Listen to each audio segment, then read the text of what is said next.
Hola, el día de hoy tocaremos el siguiente tema de PRONAM, hipertensión arterial sistémica. Como contenido o las cosas que vamos a ver, tenemos la introducción y contexto epidemiológico, tamizaje y diagnóstico, estratificación de riesgo y daño a órgano blanco, tratamiento integral, urgencia y emergencia hipertensiva, seguimiento e indicación de control. Como introducción y contexto epidemiológico, nos comenta o nos dice que las enfermedades no transmisibles ocupan los primeros lugares como causa de comorbilidad en el mundo. También es un importante factor de riesgo para las enfermedades cardiovasculares y es la principal causa de años de vida ajustados por discapacidad. Tan solo en México, la tasa de mortalidad por hipertensión es de 16.4 a 18.7 por cada 1,000 habitantes, esto según EnSanud en 2022. La prevalencia de personas que viven con hipertensión fue de 29.9% y de estas el 17.7 tenían diagnóstico previo, el 82.5 tenían tratamiento farmacológico de este 17.7 y tan solo el 54.4% logran metas de control. El objetivo de esta guía va a ser disminuir la variabilidad de la práctica clínica sobre el diagnóstico y tratamiento de la hipertensión arterial sistémica en el primer nivel de atención. La detección oportuna de hipertensión arterial es fundamental para que se modifique el pronóstico de la enfermedad, sobre todo aquella que es porque suele ser asintomática. Se recomienda medir la presión arterial al menos cada 3 años en menores de 40 años y sin factor de riesgo. B, al menos una vez al año en mayores de 40 años. Esta guía nos menciona o nos da algunas recomendaciones que nos menciona que el paciente debe estar en un ambiente tranquilo, permanecer 5 minutos en reposo, habiendo evitado al menos 30 minutos antes el ejercicio y el uso de estimulantes como lo son la cafeína y el tabaco. Y nos da una guía de cómo medir la presión arterial. El 1, le vamos a solicitar a nuestro paciente no conversar. 2, apoyar la espalda. 3, tener la vejiga vacía. 4, apoyar los pies sobre el suelo. 5, no cruzar las piernas. 6, apoyar el brazo a la altura del corazón. 7, usar el tamaño de brazalete adecuado. Y por último, 8, colocar el brazalete en el brazo sin ropa.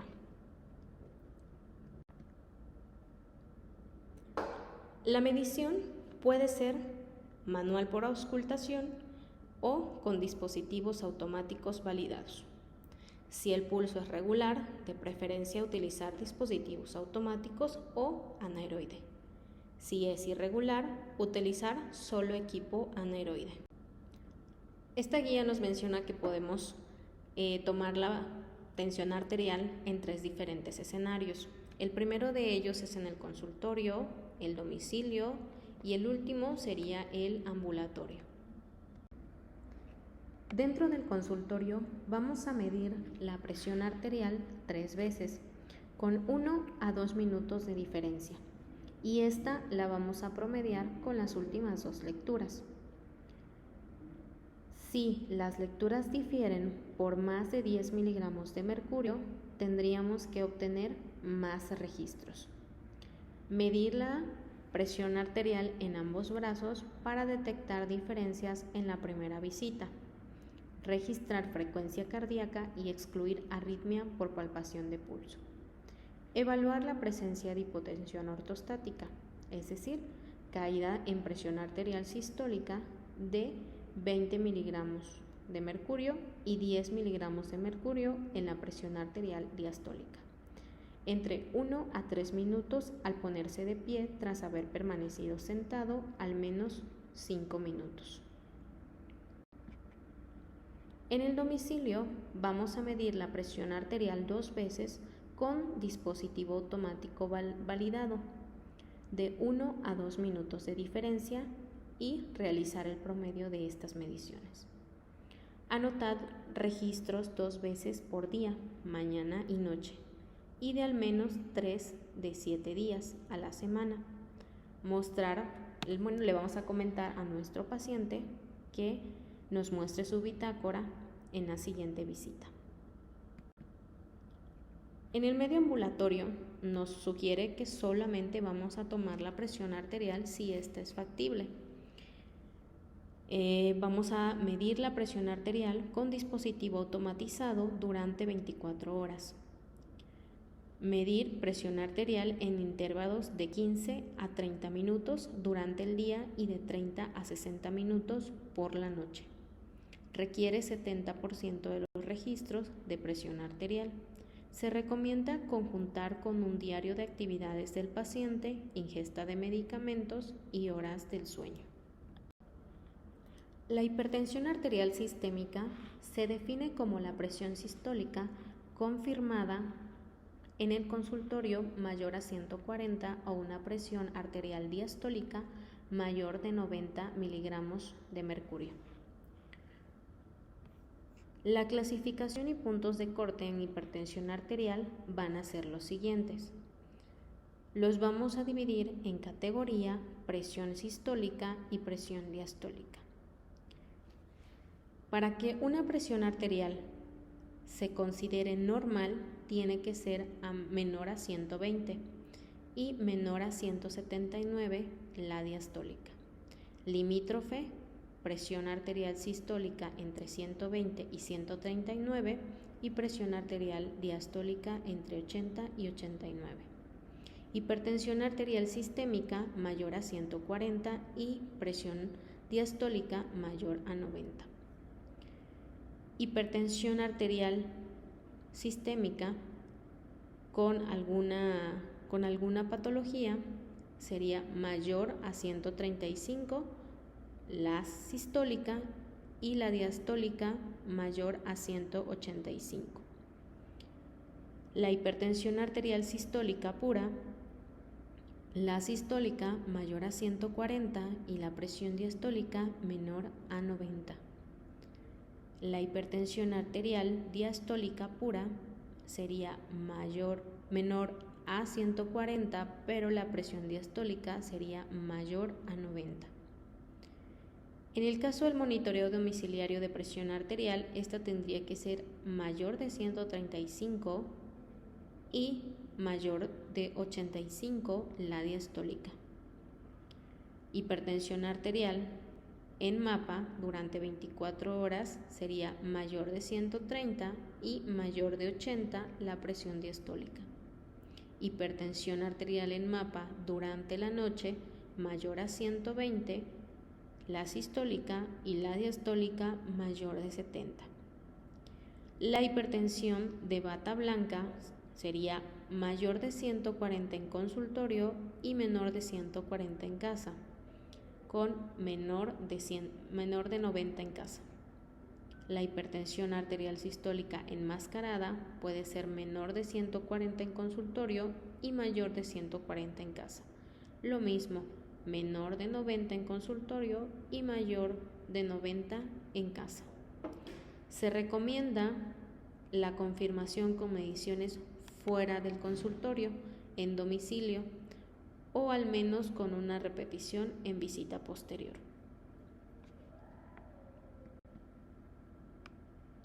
Dentro de la parte que nosotros tenemos que interrogar a nuestro paciente y también explorar, tenemos que dentro de la historia clínica vamos a colocar los antecedentes familiares y personales, como son antecedentes de hipertensión arterial, enfermedad cardiovascular y cerebrovascular, enfermedad renal crónica, factores de riesgo cardiovascular tradicionales y algún sexo específico.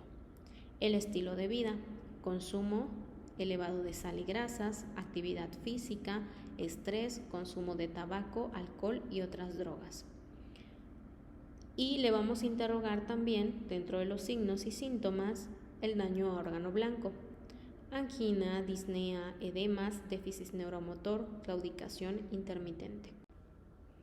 Dentro del examen físico vamos a evaluar los signos vitales, vamos a medir la presión arterial, peso, talla, circunferencia abdominal e índice de masa corporal. Vamos a revisar lo que es fondo de ojo, auscultación de carótidas en busca de soplos, examen de tiroides, examen cardíaco y pulmonar, en donde vamos a evaluar ritmo y frecuencia cardíaca, reforzamiento del segundo ruido, soplos y estertores. Dentro del abdomen vamos a ver que no tenga masas palpables, pulsación anormal de aorta y soplos abdominales. En el caso de las extremidades, tenemos que revisar que el paciente no presente edema, amplitud de pulsos, y le vamos a medir el índice de tobillo-brazo, al igual que le vamos a hacer la exploración neurológica. Dentro de lo que es las cosas que le vamos a solicitar al paciente, que son los laboratorios y gabinetes, vamos a tener que le tendríamos que estar solicitando una biometría hemática, una química sanguínea, que cuando mínimo lleve una glucosa, una urea, creatinina, ácido úrico, electrolitos como son el sodio, potasio y calcio, hemoglobina glucosilada, perfil lipídico, donde incluya colesterol total, colesterol de baja densidad, colesterol de alta densidad y triglicéridos. Examen general de orina en busca de microalbuminuria. Al igual que le vamos a calcular la tasa de filtrado glomerular. Le vamos a solicitar dentro de los estudios de gabinete electrocardiograma y radiografía de tórax.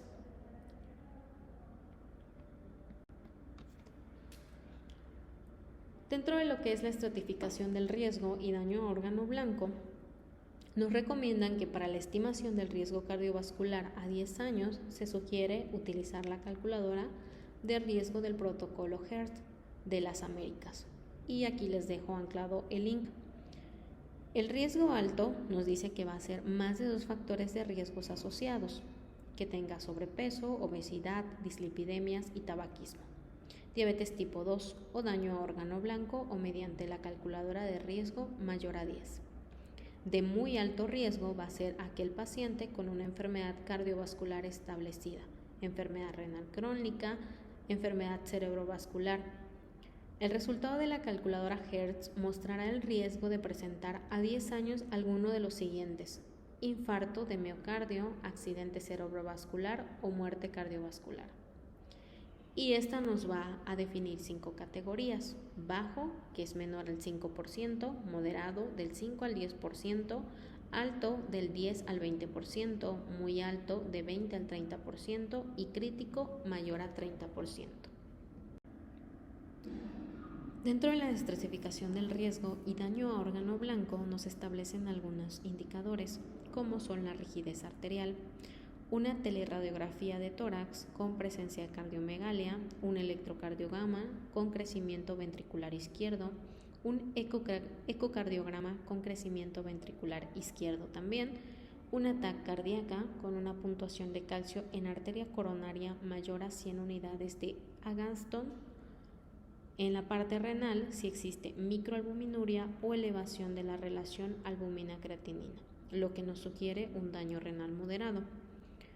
Entre otros indicadores como lo son el índice de tobillo-brazo menor a 0.9, retinopatía, lo que son hemorragias o exudados o papiledema, enfermedad cerebrovascular, enfermedad cardiovascular y enfermedad arterial periférica. Como parte del tratamiento integral nos da primero que nada las medidas no farmacológicas que van a aplicar en todo paciente con una hipertensión arterial sistémica, como es el entrenamiento con ejercicios aeróbicos al menos 150 minutos a la semana de moderada intensidad o 75 minutos semana de alta intensidad.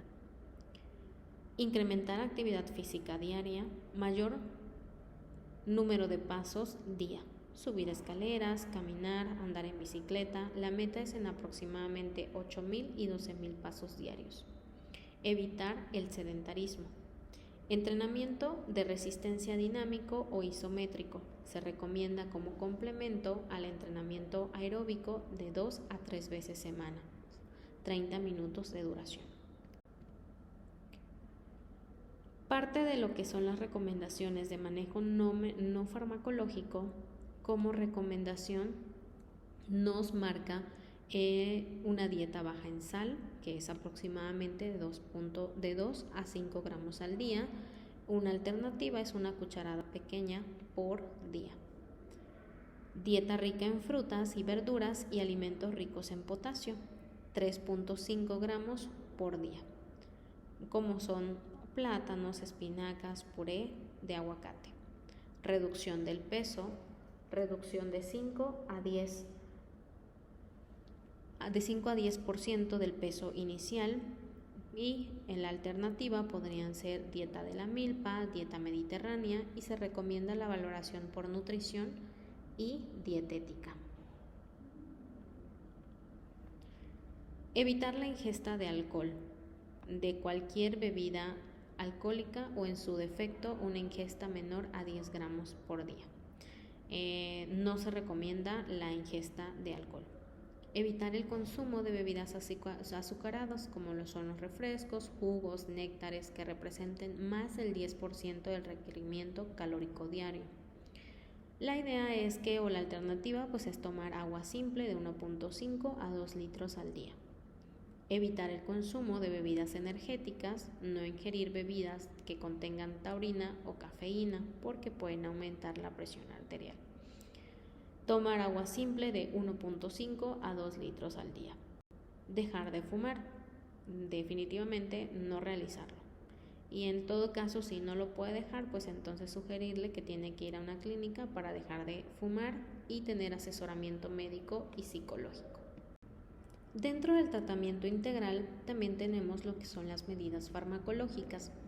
En esto nos da un algoritmo en donde nos dice que debemos medir la presión arterial en todos los adultos mayores a 20 años, en los cuales también vamos a medir el riesgo cardiovascular con la calculadora Hertz. Aquí les dejo el QR que los ingresa directamente a la página.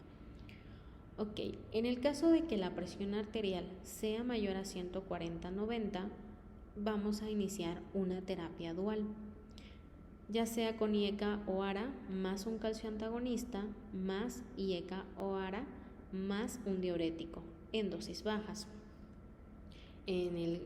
Tenemos que considerar la monoterapia en el caso de fragilidad moderada o severa, hipotensión ortostática, mayores de 85 años. Si la presión arterial no es mayor a 140/90, entonces solamente se le dará seguimiento y tamizaje. Si nuestro paciente tiene un riesgo alto, tendríamos que estar agregando estatinas y valorar el ácido acetilsalicílico y valorarlo posteriormente en un mes. Si no tiene un riesgo alto, directamente lo valoramos dentro de un mes. Ok, si en este mes no se logra la meta de presión arterial, entonces vamos a manejar terapia dual a máximas dosis, la que tolere el paciente. En el caso de que se logren metas para presión arterial, le vamos a dar solamente seguimiento dentro de un mes con el mismo tratamiento. Ahora, si mi paciente logra metas de control, se le seguirá dando seguimiento. Si no logra metas de control a dosis máximas toleradas, entonces lo tendríamos que estar refiriendo a segundo nivel de atención. Las consideraciones generales que nosotros debemos tener va a ser monitorear la adherencia, preferir combinaciones fijas, no apliquen mujeres de edad fértil o embarazadas. Vacunas, seguir recomendaciones PRONAM de vacunación. Evitar el consumo de embutidos, enlatados, sazonadores y ultraprocesados, comida chatarra, así como bebidas carbonatadas. Evitar el consumo de alcohol, mantener peso ideal, Evitar alimentos altos en sal. Realizar 30 minutos de actividad física diariamente. Mantener una alimentación saludable y, sobre todo, no fumar. Ok, la evidencia recomienda la terapia dual. En la tabla 4 de antihipertensivos a dosis fijas tenemos algunos de los antihipertensivos, las combinaciones que nosotros podemos realizar, su presentación y las dosis mínimas y máximas que podemos dar. Todas estas combinaciones se van a encontrar en el Convenio Nacional de Insumos. Por lo tanto, podemos tener acceso a ellos. Excepto en los adultos mayores frágiles o en pacientes con hipotensión ortostáticas, en ellos solo se va a recomendar la monoterapia. Y en el resto va a ser la terapia dual. El objetivo de la presión arterial es que esté menor a 130/80. Es deseable para todos los pacientes que viven con hipertensión. En el tratamiento de los grupos especiales, en los jóvenes de 18 a 40 años vamos a buscar una causa secundaria, ya sea renal, endocrina, obesidad metabólica y abuso de sustancias. Vamos a requerir referencia para abordaje completo y multimodal.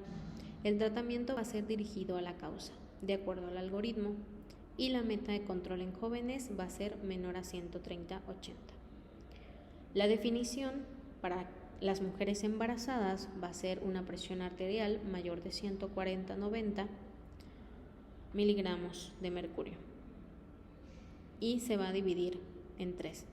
Crónica, que va a ser antes de las 20 semanas, más persistencia mayor de 6 semanas posparto, puede o no puede haber proteinuria. La gestacional después de la semana 20 de gestación y remisión en las primeras 6 semanas posparto. Preeclampsia, hipertensión gestacional más proteinuria y o disfunción orgánica y uteroplacentaria. El tratamiento, todas estas pacientes van a ser enviadas a segundo nivel de atención. En el caso de la enfermedad crónica y gestacional, la primera línea van a ser betabloqueadores como los aquí mencionados. En la segunda línea va a ser alfa-metildopa. En el caso de la preeclampsia, de severidad y estados hipertensivos agudos del embarazo, sí o sí la tenemos que mandar de referencia a segundo o a tercer nivel de atención de forma urgente. La meta de control para las pacientes en embarazo van a ser menores de 140/80.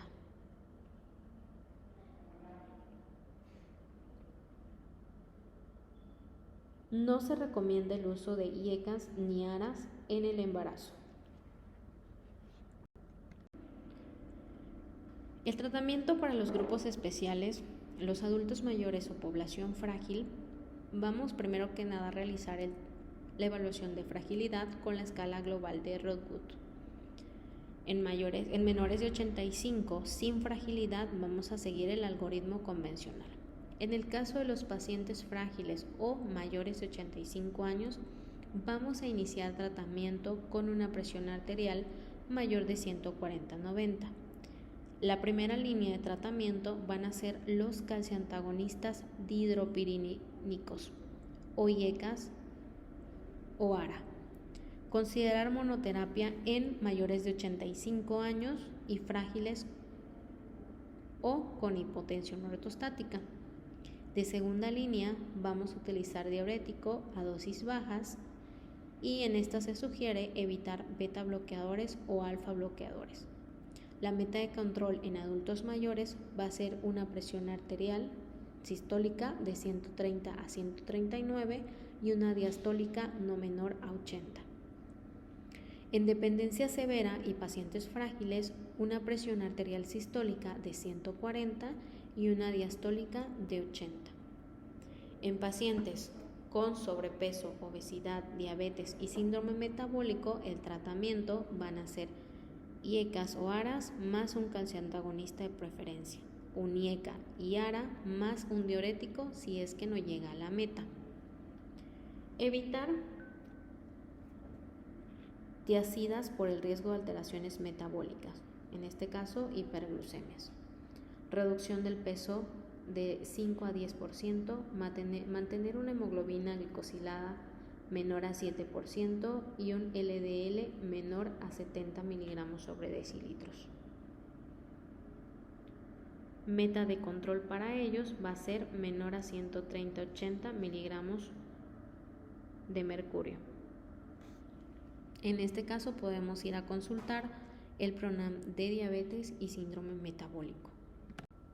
En el caso de la cardiopatía isquémica crónica, el tratamiento para la hipertensión arterial se sugiere que sea un IECA-ARA más un beta bloqueador o un calcio antagonista de preferencia. Si este no llega a metas de control, se prefiere un IECA o un ARA más un beta bloqueador o un calcio antagonista no dihidropirídicos, así como el control estricto de factores de riesgos y un LDL menor a 55. En la insuficiencia cardíaca crónica se prefiere un IECA, ARNI o un calcio antagonista. El tratamiento de la hipertensión arterial en este grupo de pacientes debe seguir los mismos lineamientos y metas de control de la población.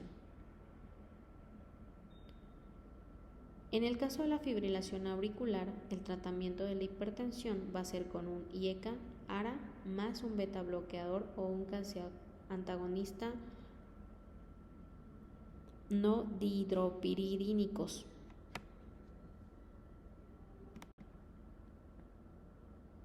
El evento vascular cerebral, el tratamiento de la hipertensión va a ser un IECA, un ARA más un calcio antagonista. Si no llega a meta, se le puede agregar un diurético, así como el control estricto de factores de riesgo y un LDL menor a 55.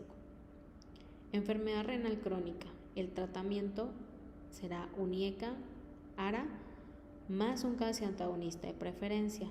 Y si no llega a metas de control, puede ser un IECA y un ARA más un diurético. En este caso es importante la evaluación y tratamiento especializado en pacientes que requieren la sustitución renal para mantener un volumen intravascular adecuado, una meta de control menor a 130-80. En este caso vamos a consultar el PRONAM de enfermedad renal crónica. La hipertensión arterial resistente se considera cuando no es posible llegar a la meta de presión arterial con la combinación de 3 fármacos, incluyendo un diurético. Esta va a ocurrir en menos del 5% de los pacientes, en cuyo caso puede agregarse espironolactona. Es importante descartar una pseudoresistencia o bien una hipertensión arterial secundaria, así como derivar a un especialista. Urgencia y emergencia hipertensiva. La urgencia se va a considerar cuando exista una presión arterial mayor a 180 sobre 110 miligramos de mercurio. Aquí no hay una evidencia a daño agudo u órgano blanco.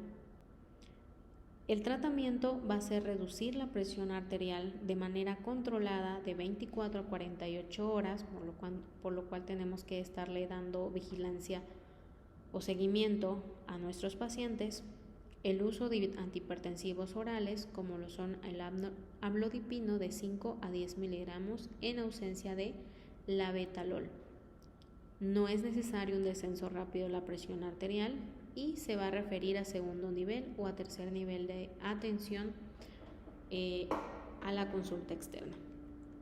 En el caso de la emergencia, tendríamos que sería una presión arterial mayor de 180 sobre 110, pero aquí ya vamos a tener un daño agudo a órgano blanco, ya sea cerebro, corazón, riñones, retina, y este va a poner en riesgo la vida del paciente. El tratamiento va a ser reducir la presión arterial en un 25% en 1 a 2 horas. Vamos a evitar reducciones rápidas que causen hipoperfusión y va a evitar una referencia inmediata a segundo nivel de atención. El seguimiento. En el caso de los pacientes con reciente diagnóstico, los vamos a evaluar cada 30 días. El hipertenso que se encuentre en metas de control lo vamos a evaluar en 3 meses. El hipertenso fuera de control lo vamos a evaluar cada 30 días y una vez que alcance metas de control lo vamos a ir evaluando cada 3 meses. Si el paciente tiene alto riesgo vascular, también se sugiere el seguimiento en 3 meses. En todas las visitas de seguimiento, nosotros debemos supervisar un apego adecuado al tratamiento establecido, insumos adecuados para mantener tratamiento hasta la siguiente visita médica, hacer énfasis en tratamiento no farmacológico como son la dieta, el ejercicio, suspensión de hábito tabáquico y un adecuado control del resto de las comorbilidades. Si tiene sobrepeso, la disminución del peso, si tiene diabetes tipo 2, pues obviamente que esté en metas de control. Los criterios de referencia van a ser por 3 motivos. El primero, que se sospeche una hipertensión arterial secundaria. Y aquí tenemos todas las posibles causas y de preferencia siempre tienen que tener los pacientes menos de 40 años. La emergencia hipertensiva y la enfermedad hipertensiva del embarazo son aquellas que van a requerir un criterio de referencia. Algunos de forma inmediata, como son la emergencia hipertensiva y la enfermedad hipertensiva del embarazo. Con eso terminamos el día de hoy el PRONAM de hipertensión arterial. Les doy las gracias en nombre de mi coordinador médico regional, el doctor Joel Arturo de la Fuente Camarena, y una servidora, la doctora Liliana Rodríguez Rodríguez, supervisor de educación de la región 3, Rubén Leñero.